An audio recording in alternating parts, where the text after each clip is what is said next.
আজকাল আর এই বাজারে আসতে মন চায় না। কেন গো গোপাল দাদা, কি হয়েছে? আরে সে আর বলিস কেন, মাংসের যা দাম বেড়েছে সে তো আর বলবার নয়। সে যা বলেছ, ওই খগেনের দোকানে তো দাম তো এবার আকাশ ছোঁয়া। কোথায় ছুটির দিনে একটু মাংস ভাত খাবো আনন্দ করে, তাও পারা যায় না। ওই খগেনের কথা বাদ দাও তো। জমিদার বাবুকে খাতির করে চলে কিনা, তাই ওকে জমিদার বাবু নিজের পোলট্রি থাকে, মানে পোলট্রি থেকে মুরগি ওকে দিয়ে দেয়, আর সেগুলি চড়া দামে বিক্রি করতে থাকে মানুষের কাছে। সে তো করবেই, জমিদার বাবু নিজের পোলট্রিতে শহর থেকে মুরগি এনে রাখেন আর তাদেরকে যত্নও করে ভালো, তাই ওসব মুরগির তো দাম হবেই। কিন্তু খগেন যা করে তা তো দিনে দুপুরে ডাকাতি। তবে রতনের দোকানের মাংস নেহাত খারাপ নয়, আমি তো নিজেই ওখান থেকে কিনেছিলাম গতবার। ঠিকই বলেছিস, ওর কাছ থেকেই মাংস নেব এরপর থেকে। আমিও তো বেশ কয়েকজনকে বললাম ওই খগেনের কাছ থেকে মাংস না কিনে রতনের কাছ থেকে কিনে, মানে আমাদেরই লাভ আর ছেলেটার একটু টাকা পয়সা আয় হবে। হ্যাঁ, এই তাই জন্যই সাহায্য আর কি। চল তাহলে আজকে রতনের দোকান থেকেই মাংস কিনবো। আর এই খগেনকে উচিত শিক্ষা না দিলে চলছে না, বাজারকে যেন মাথায় করে রেখেছে। আমাদের গ্রাম আর পলাশপুর গ্রামের মানুষ ওর মাংস কেনে, আর হরিপুর গ্রামের লোকেরা কেনে রতনের কাছ থেকে। আমাদের গ্রামের লোকেদের ঠিকমতো বোঝাতে হবে, দিলেই খগেনের কাস্টমার কমবে। আরে শুধু খগেনকে দোষ দিয়ে কি হবে? ও কি একাই টাকা ভোগ করে নাকি? কিছু অংশ তো ওই জমিদার বাবুকেও দেয় খুশি করবার জন্য। সে আর বলতে, নয়তো সপ্তাহে সপ্তাহে জমিদার বাড়িতে ওরকম আনন্দ অনুষ্ঠান চলে, এমনি এমনি কি সবই ওই 2 নম্বরই পয়সার খেলা। ওগুলোকে সব বন্ধ করতে হবে, আগে চল মাংসটা কিনি গিয়ে।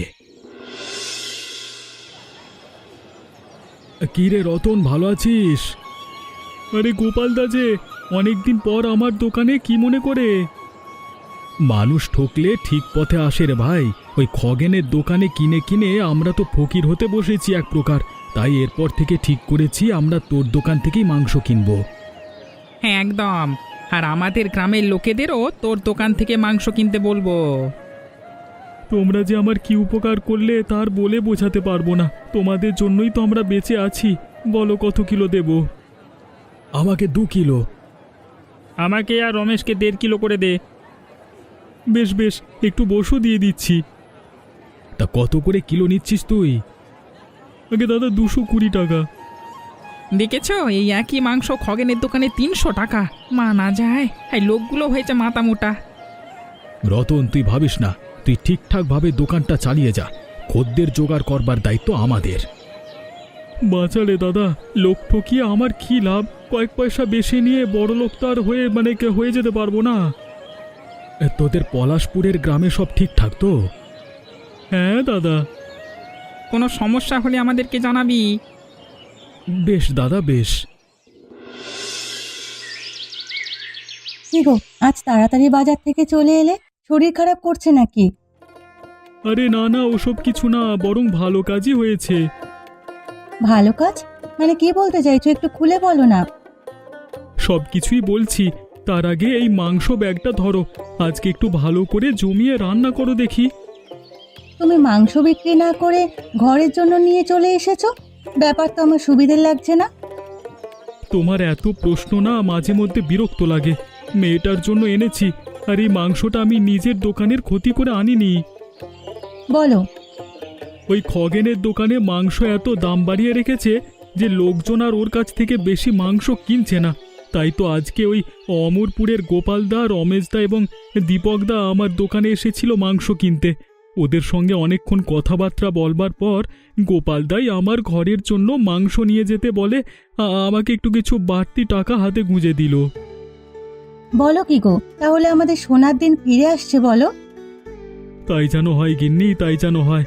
কতদিন থেকে চাইছিলাম যে এই মেয়েটাকে একটু কিছু ভালো মন্দ খাওয়াবো, কিন্তু বাজারে যা অবস্থা চলছিল তার বলবার নয়। চারিদিকে এত ধার দেনা, এগুলো হয়তো তাড়াতাড়ি শোধ করতে পারবো। তুমি অযথা এত বেশি চিন্তা করো না, সব ভালোই হবে। তুমি ভালোভাবে কাজ করলেই ঠাকুর তোমার উপকার করবে। তুমি শুধু শুধু কোনো ঝামেলায় জড়াতে যেও না। ওই খগেন কিন্তু সুবিধের নয়। ঠিকই বলেছ, গোপালদা তো এও বলেছে যে ওর গ্রামের বেশিরভাগ খদ্দেরদের বলবে যে আমার দোকান থেকে মাংস কিনতে। এবারে রোজগারটা একটু ভালোই হবে মনে হচ্ছে। সামনে পুজোও আসছে, হইচই করে কাটানো যাবে, কি বলো? সে তো ঠিকই। ঠিক আছে, তুমি যাও, রান্নাটা চাপাও গিয়ে। গোপালদা, আমাদের কিন্তু কাজটা বেশ জব্বর হয়েছে বলতে হবে। খগেনটাকেই দাওয়াই দেওয়া গেছে। হ্যাঁ, কেন রে, কি হয়েছে? আরে তুমি শোনোনি? না তো। আরে আমরা রতনের দোকান থেকে মাংস কিনবার পর আরো অনেকেই রতনের দোকানে গিয়েছিল মাংস কিনতে। তা খগেনের অনেকটাই কাস্টমার হাতছাড়া হয়ে গেছে। খগেন তো পুরো পাগল হয়ে যাওয়ার মতো অবস্থা। বলিস কি রে, এ তো দারুণ সুখবর। ওই যে দাদা খগেন আসছে। এ চুপচাপ থাক, দাঁড়া। খগেন, খগেন এদিকে শোন।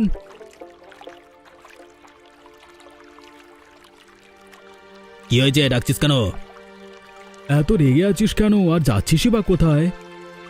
জান নামে যাচ্ছি। আমার ক্ষতি করে এখন এখানে বসে আমার সঙ্গে মস্করা করছো? চ্যাংরামি! তোরা কি ভেবেছিস আমার খদ্দেরকে ভাঙিয়ে নিয়ে চলে গেলে আমি ভয় পেয়ে যাবো? এই সে যে যাকে ভয় পেয়েছে সে তো দেখাই যাচ্ছে। হ্যাঁ, আরে দাঁড়া না রে রমেশ। তা খগেন, তুই যে আমাদের কাছ থেকে এত চড়া দাম নিতিস মানুষের, মানে মাংসের, তখন যে আমাদের ক্ষতি হতো তার বেলায়। ভাগ্যিস রতনের দোকানটাও আছে, হয়তো তোর কাছ থেকে মাংস কিনতে কিনতে আমরা বিক্রি হয়ে যেতাম। তোদের মজা না দেখি আমার শান্তি নাই রে। তোদের এই রত্নার দোকান কতদিন থাকে সেটাই দেখবো। ঠিক আছে, যা তো।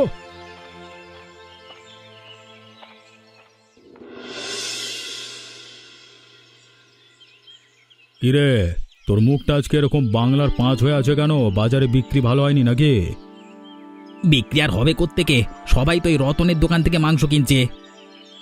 রতনের দোকান মানে? এতদিন তো তোর কাছ থেকেই সবাই কিনতো। আমার মাংসের দাম নাকি অনেক বেশি, তাই কেউ কিনবে না। খদ্দেররা মাংস না কিনলে যে আমাদেরই ক্ষতি রে। একটা ব্যবস্থা করতে হবে তো দেখছি। ব্যবস্থা একটাই আছে, রতনকে যেভাবে হোক সরাতে হবে। সরাতে হবে মানে? এই পৃথিবী থেকে সরিয়ে দিতে হবে। সোজা ভাষায় বলতে গেলে খুন করতে হবে। কিসব উল্টো পাল্টা কথা বকছিস? তোর মাথা ঠিক আছে? এছাড়া আর আমাদের হাতে অন্য কোনো উপায় নেই। রতনের দোকান না থাকলে সবাই আবার আমার দোকানে এসে ভিড় জমাবে। কিন্তু কাজটা করবে কে? কেন আমি? তুই পারবি? আজকে রাত্রি ওকে আমি শেষ করে ফেলবো। আপনি শুধু পুলিশের ব্যাপারটা দেখে নেবেন। ঠিক আছে, ওসব নিয়ে তোকে ভাবতে হবে না, কিন্তু কাজটা করবি কি করে? রতন আজকে বিকেলে শহরের দিকে গেছে, ফিরতে রাত হবে। ফেরবার পথে ওই নদীর কাছে আসলেই আমি ওর কাজ শেষ করে দেব। দেখ, সাবধানে কর কিন্তু। আরে হ্যাঁ হ্যাঁ, ওসব নিয়ে ভাববেন না। আজকে শহর থেকে ফিরতে অনেকটাই দেরি হয়ে গেল। নীলিমা বোধহয় এতক্ষণে ঘুমিয়ে পড়েছে। আবার কালকে সকালে দোকান খুলতে হবে যে। যাই, একটু নদীর ধারে গিয়ে হাওয়া খেয়ে বাড়ি যাব। এই যে দাদা, শুনছেন? কে কে আপনি? আমি যেই হই না কেন, আপনাকে ডাকছি যখন, দাঁড়ান না। আপনি কে আগে তো বলবেন। আরে এ কি, আপনি আমার হাত ধরে টেনে নিয়ে যাচ্ছেন কেন? মুখটা থেকে চাদরটা সরিয়ে ফেলুন। কোনো কথা বলবেন না, যেখানে নিয়ে যাচ্ছি যাবেন। আরে এ তো নদীর কাছে এনে দাঁড় করালেন। করতেটা কি চাইছেন আপনি? এবারে চিনতে পারছিস? খগেনদা, তুমি আমাকে এখানে ধরে আনলে কেন? তোর যে যাওয়ার সময় হয়ে গেছে রত্না। মানে?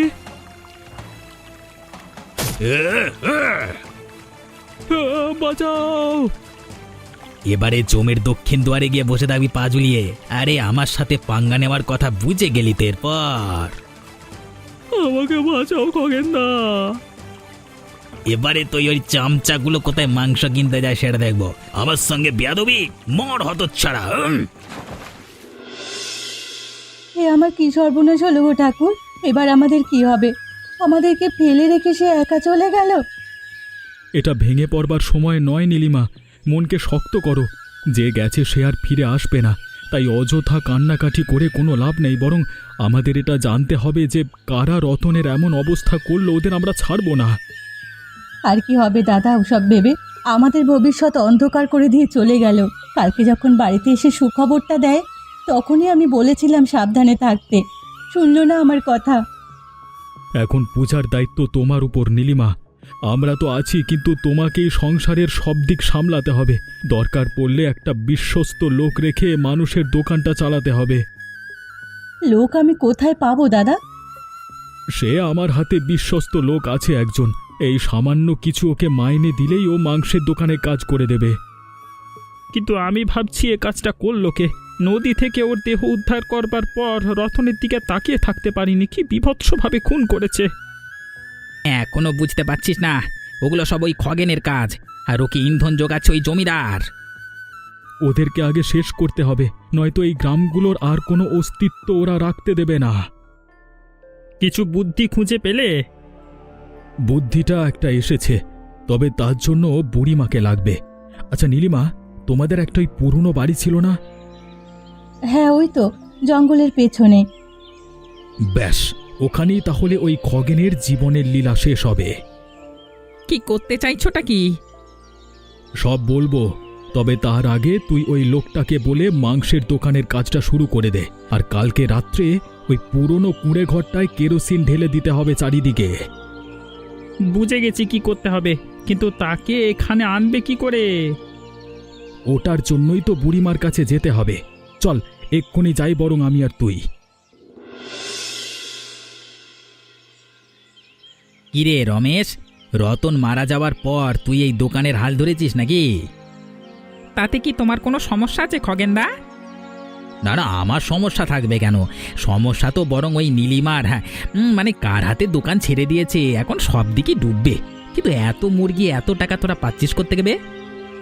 সেসব খবর তোমাকে দিতে যাব কেন? না না, আমাকে দিয়ে তোদেরও কোনো কাজ নেই। আর হ্যাঁ, খবর আমি একা একাই বার করে নিতে পারবো, তার জন্য তোর সাহায্য লাগবে না। রতনকে যেমন শেষ করেছ, আমাকেও কি শেষ করবার কথা ভাবছো নাকি? কে বললো আমি রতনকে মেরেছি? ওসব উল্টো পাল্টা আজগুবি গল্প আমার সামনে করবি না, আমার মটকা তাড়াতাড়ি গরম হয়ে যায়। দেখো খগেনদা, তোমার সঙ্গে আমি এখানে দাঁড়িয়ে তর্ক বিতর্ক করতে আসিনি। নীলিমা আমাদের বলেছে দোকানটা সামলাতে, তাই সামলাচ্ছি। কয়েকদিন পর নীলিমাই এসে দোকানে বসবে হিসেবপত্র নিয়ে, তখন আমি আর থাকবো না। বাপরে, তোদের সব চিন্তা ভাবনাকে পেন নাম জানাতে ইচ্ছে করছে। একটা মেয়ে ছেলে হয়েছে নাকি দোকানে বসবে, তো আবার মাংসের দোকানে? কেন, তোমার কষ্ট হচ্ছে যে মেয়ে ছেলের সঙ্গে ব্যবসা করতে যুদ্ধ করতে হবে? এতই ভয় যখন দোকান খুলেছিলে কেন? এই রমেশ, তুই জেনে রাখ, এই খগেন কাউকে ভয় পায় না। সে যে দোকান করবে করুক, আমার দোকান ঠিকই থাকবে, আর খদ্দেরও আমার কাছ থেকেই মাংস কিনবে। তুমি যে নিজেকে মানুষ বলো কি করে, সেটাই আমি ভেবে অবাক হই। যে একটা মহিলা আর একটা বাচ্চা মেয়ের সম্বলকে কেড়ে নিতে পারে, সে নাকি মানুষ? মুখ সামলে কথা বল রমেশ। যেটা সত্যি সেটাই বলছি। ও আমার নাকি খুন করবে, সাহস আছে? কার সাহস আছে তা কদিন পরই দেখতে পাবি বে। তোদের এই দোকান কতদিন থাকে আমি সেটা দেখবো। আরে দেখো দেখো, এখন যাও এখান থেকে, যত সব। এলি রে? আমরা বুড়িমা, গোপাল এবং দিবাকর। ও তোরা, আয় আয় বস। কতদিন পর এলি? আমি তো ভেবেছিলাম তোরা আমাকে ভুলেই গেছিস। না গো বুড়িমা, তোমাকে ভুলবো কেন? বরং আজকে তোমার সাহায্য চাইতেই এসেছি তোমার কাছে। এ বুড়ির কাছে আর কি সাহায্য চাস তোরা? খগেন তোমার কাছে আসে বুড়িমা? ওই হতচ্ছাড়াটার নাম আমার সামনে নিবি না। আমার সর্বশান্ত লুট করে নিয়ে চলে গেছে। মাঝে মাঝে আসে, দেখা করে। ওই কুলাঙ্গারটা কবে যে মরবে তার আশায় বসে আছি। ওই গ্রামের রতনের কথা শুনেছ বুড়িমা? কোন রতন? মাংসের দোকান যার আছে হাটের মধ্যে? হ্যাঁ গো বুড়িমা, ওই রতন। এই একটু আগে লোকেদের মুখে শুনলাম এই কথাটা। কে যেন খুন করে ওকে নদীতে ফেলে রেখে এসেছে। ইস, ওর বউ বাচ্চারা এখন কি যে করবে। আমরা সেখান থেকেই আসছি বুড়িমা। কে খুন করেছে জানো তুমি? আমি কিভাবে জানবো বলতো বাপ? তোমার খগেন। বলিস কি? হ্যাঁ বুড়িমা, ওর মাংসের দাম বেশি বলে যখন সবাই রতনের কাছ থেকে মাংস কেনা শুরু করলো, তখন তার রাগ উঠল আর রতনকে রাত্রিবেলায় খুন করলো। ছি ছি, ওর এতটা অধঃপতন হয়েছে। ওকে জম যে কেন তুলে নেয় না সেটাই ভাবি। তাই আমরা একটা ফন্দি বার করেছি বুড়িমা, কিন্তু সেখানে তোমার সাহায্য দরকার। কি করতে হবে বল, আমি করব। তোমাকে আজকে খগেনকে তোমার বাড়িতে ডাকতে হবে, আর কথায় কথায় রতনের বাড়ির কথা তুলতে হবে। তোমাকে বলতে হবে যে রতন অনেক টাকা পয়সা লুকিয়ে রেখে গেছে তার ওই পুরনো কুঁড়ে ঘরের ভেতর, সেখান থেকেই নীলিমা সব টাকা পাচ্ছে। ওটা শুনেই খগেন সেগুলো চুরি করতে যাবে, আর তারপরেই ওর ভবলীলা সাঙ্গ করব। বেশ বেশ, তাই হবে। ওই হতচ্ছাড়াটা মরলেই শান্তি। ওর ফুটফুটে ছোট বাচ্চাটার বাবাকে ওভাবে কেউ খুন করে? ওদের পরিবারকে জলে ভাসিয়ে দিল পুরো। দুঃখের কথার কি বলবো বলো, আমরা যতটা পেরেছি নীলিমাকে সাহায্য করছি। আমিও তোদের সঙ্গে আছি, কোনো অসুবিধে নেই। তুমি শুধু আজকের মধ্যে কাজটা করে দাও, বাকিটা আমরা দেখে নেব। শুধু আমার একটু কষ্ট হবে, আমার নিজের ভাইয়ের ছেলে খগেন, তাই নয়তো ওই ছেলেকে আমি অনেক আগেই শায়েস্তা করে দিতাম। ওই জমিদারের পাল্লায় পড়ে আজ ওর এ অবস্থা হয়েছে। এতটা বার বেড়েছে ওর। সে আর তুমি কি করবে? ঠিক আছে, আমরা তাহলে আসি।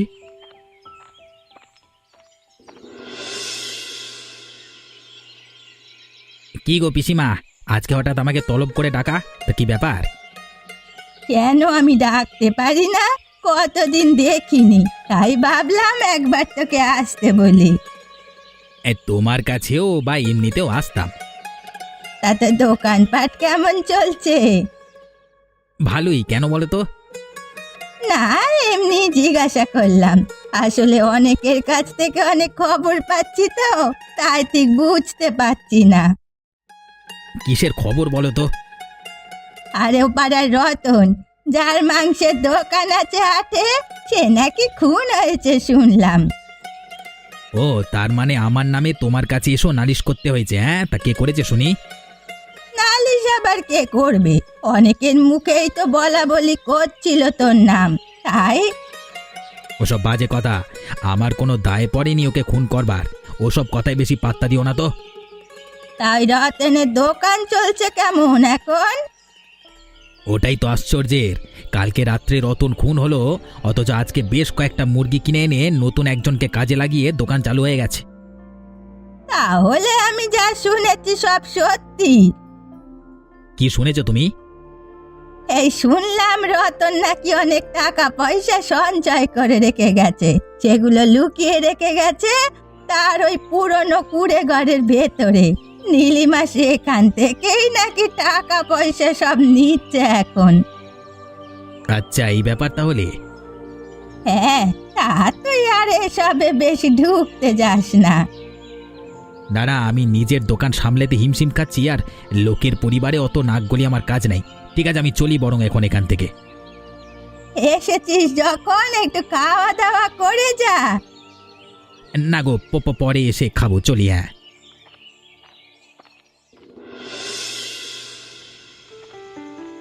বুড়িমার কাছে ভালো খবরটাই পাওয়া গেছে তাহলে।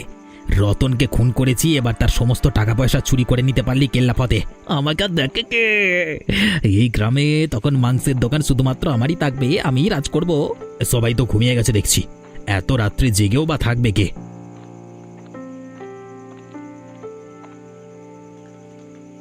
ওই তো কুঁড়ে ঘরটাও দেখা যাচ্ছে, ভেতরে ঢুকে পড়ি।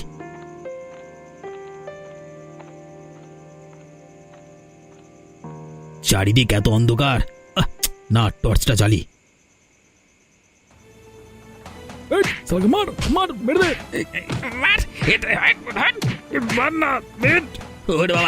ওরে বাবা, লাগছে। কিরে খগেন, জানতাম তুই আসবি, তাই তো বুড়িমাকে দিয়ে এই মিথ্যে গুজবটা ছড়িয়ে দিয়েছিলাম। আমাদের কথা তো বিশ্বাস করতিস না, তাই বুড়িমাকে দিয়েই বলালাম তোকে। তোদেরকে আমি দেখে নেবো। আমাদেরকে দেখা এত সহজ নয়, অনেক দেখেছো তুমি বাবা জীবন। এবার যে আমাদের দেখানোর পালা। নাটকটা তুই শুরু করেছিলি, শেষটা আমরা করব। এই রমেশ, বাঁ দেখে।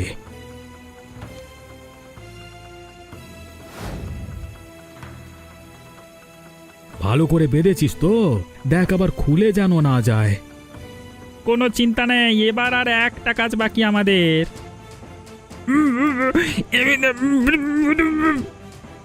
চুপ কর বেয়াদব। একজনের ক্ষতি করে এখনো তোর শান্তি হয়নি?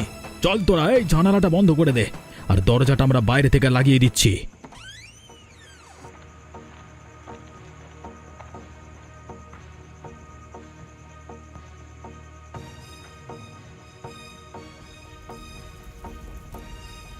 ব্যাস, খেল খতম। এবার ওই জমিদারটাকে শায়েস্তা করতে পারলেই আর কোনো চিন্তা নেই। ওর ব্যবস্থাও আমি করে ফেলেছি। জমিদারের লোককে টাকা খাইয়ে আমি বলে দিয়েছিলাম যে খগেন সব মুরগি নিয়ে রাত্রেবেলা বেরিয়ে যাবে। সেটা শুনে জমিদার হয়তো এখন খগেনের দোকানে এসে মুরগিগুলো সরাচ্ছে। তাহলে তো আমাদের এক্ষুনি হাটের দিকে যাওয়া দরকার। সে তো যাবই। দিবাকর, তুই একটা কাজ কর, রতনের সাইকেলটা নিয়ে পুলিশ স্টেশনে যা।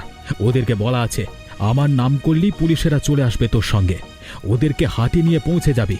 আর রমেশ, তুই এখানে আগুন নেভানোর ব্যবস্থাটা করে ফেল, দিয়ে তারপর হাটের দিকে চলে আসিস। আমি যাই।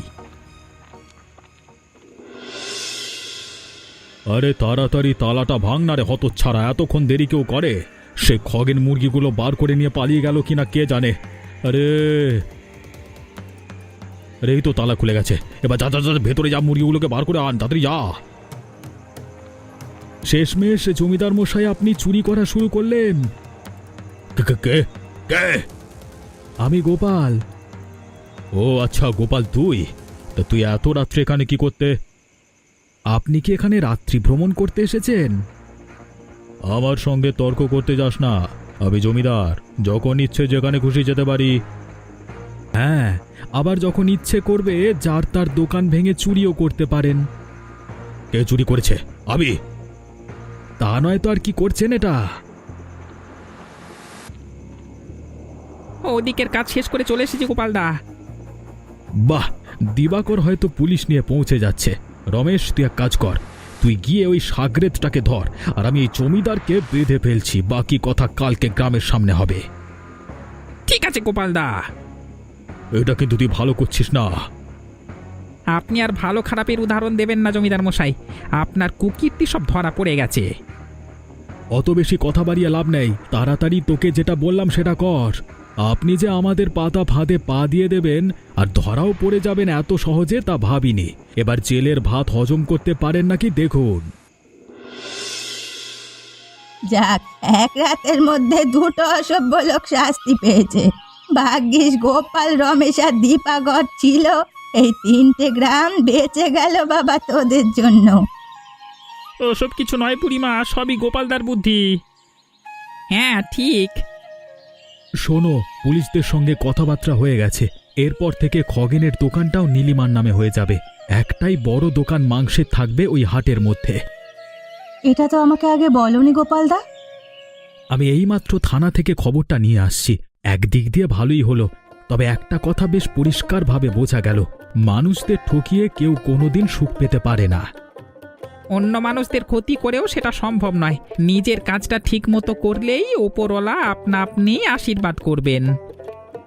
সত্যি রতনটার জন্য খারাপ লাগছে, তবে নীলিমা তোমার কোনো চিন্তা নেই। যখনই কোনো সাহায্যের দরকার পড়বে আমাদের কাছে চলে আসবে।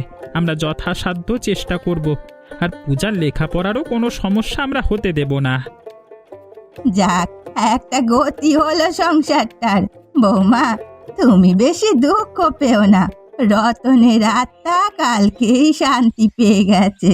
ওরা দুজনেই ধরা পড়েছে, খগেনটার উপযুক্ত শাস্তি হয়েছে। ওর পুড়ে মরাই উচিত ছিল।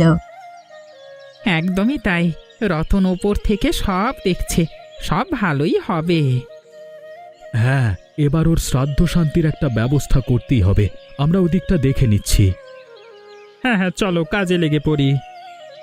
এমনই সব ভালো ভালো মজার গল্প দেখতে হলে আমাদের চ্যানেলটিকে সাবস্ক্রাইব করতে ভুলবেন না যেন।